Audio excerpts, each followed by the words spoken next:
Assalamualaikum warahmatullahi wabarakatuh. Selamat pagi kepada Ibu Dr. Haratuati Yurmaria, SMPD yang saya hormati, dan selamat pagi kepada teman-teman sekalian.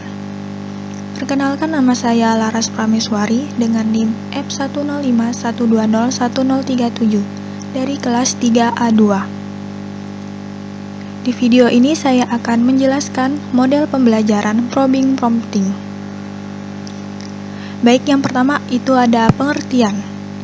Maksud dari probing adalah penyelidikan dan pemeriksaan, sementara prompting adalah dorongan atau menuntut. Jadi, probing prompting adalah pembelajaran dengan menyajikan serangkaian pertanyaan yang sifatnya menuntun dan menggali gagasan peserta didik sehingga dapat merangsang proses berpikir yang mampu mengaitkan pengetahuan dan pengalaman peserta didik dengan pengetahuan baru yang sedang dipelajari. Selanjutnya, peserta didik mengkonstruksi konsep-konsep atau aturan menjadi pengetahuan baru. Pertanyaan-pertanyaan yang dilontarkan pada saat pembelajaran ini disebut probing question.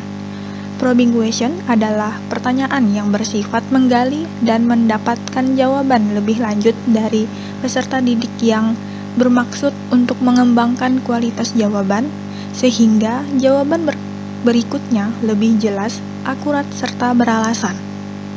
Probing question ini dapat memotivasi peserta didik untuk memahami lebih mendalam suatu masalah hingga mencapai suatu jawaban yang dituju. Baik, berikutnya ada teknik pembelajaran probing prompting. Dengan model pembelajaran probing prompting, proses tanya-jawab dilakukan dengan menunjuk peserta didik secara acak, sehingga setiap peserta didik mau tidak mau harus berpartisipasi aktif. Peserta didik tidak bisa menghindar dari proses pembelajaran.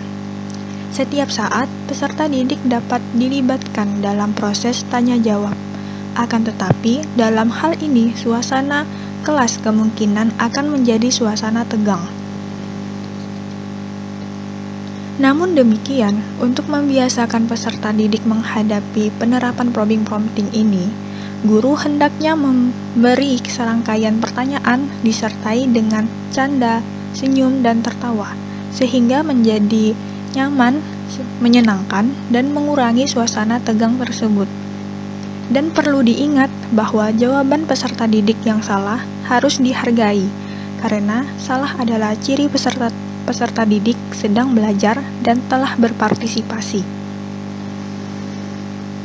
Terdapat dua aktivitas peserta didik yang saling berhubungan dengan pembelajaran probing prompting, yaitu aktivitas peserta didik yang meliputi aktivitas berpikir dan aktivitas fisik yang berusaha membangun pengetahuannya, serta aktivitas guru yang berusaha membimbing peserta didik dengan menggunakan sejumlah pertanyaan yang memerlukan pemikiran tingkat rendah sampai pemikiran tingkat tinggi. Kemudian ada kelebihan probing prompting.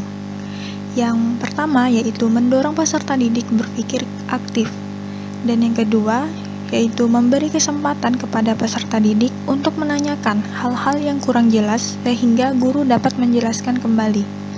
Yang ketiga yaitu perbedaan pendapat antara peserta didik dapat dikompromikan atau diarahkan pada suatu diskusi. Yang keempat, pertanyaan dapat menarik dan memusatkan perhatian peserta didik, sekalipun ketika peserta didik sedang ribut ataupun yang mengantuk akan kembali menjadi tegar. Dan yang kelima yaitu mengembangkan keberanian dan keterampilan peserta didik dalam menjawab dan mengemukakan pendapat. Selanjutnya ada kekurangan probing prompting. Yang pertama yaitu peserta didik merasa takut apabila guru kurang dapat mendorong peserta didik untuk berani dengan menciptakan suasana yang tidak tegang melainkan akrab. Yang kedua yaitu tidak mudah membuat pertanyaan yang sesuai dengan tingkat berpikir dan mudah dipahami peserta didik. Dan yang ketiga, waktu sering banyak terbuang apabila peserta didik tidak dapat menjawab pertanyaan sampai 2 atau 3 orang.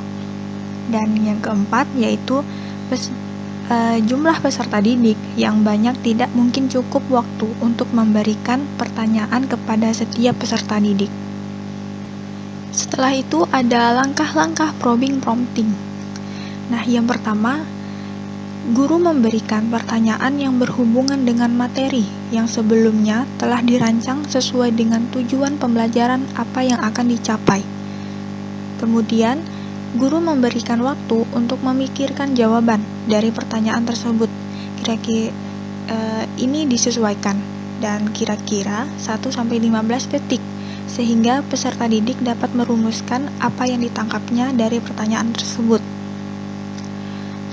Selanjutnya, setelah itu secara acak guru memilih seorang peserta didik untuk menjawab pertanyaan tersebut sehingga semua peserta didik berkesempatan yang sama untuk dipilih.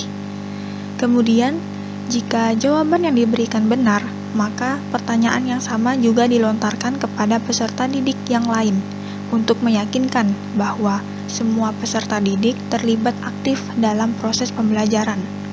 Namun, jika jawaban yang diberikan salah, maka diajukan pertanyaan susulan yang menuntut peserta didik berpikir ke arah pertanyaan yang awal, sehingga dapat menjawab pertanyaan yang tadi dengan benar.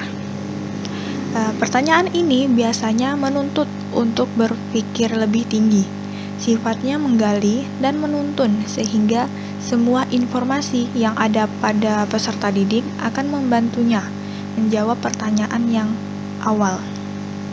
Setelah itu, meminta peserta didik lain untuk memberi contoh atau jawaban lain yang mendukung jawaban sebelumnya, sehingga jawaban dari pertanyaan sebelumnya menjadi kompleks. Dan yang terakhir, guru memberikan penguatan atau tambahan jawaban. Hal ini guna untuk memastikan kepada peserta didik bahwa kompetensi yang diharapkan dari pembelajaran tersebut sudah tercapai dan mengetahui tingkat pemahaman peserta didik dalam pembelajaran tersebut.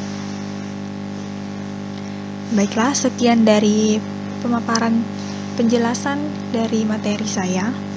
Mohon maaf apabila ada kesalahan kata yang saya ucapkan. Sekian dari saya, terima kasih.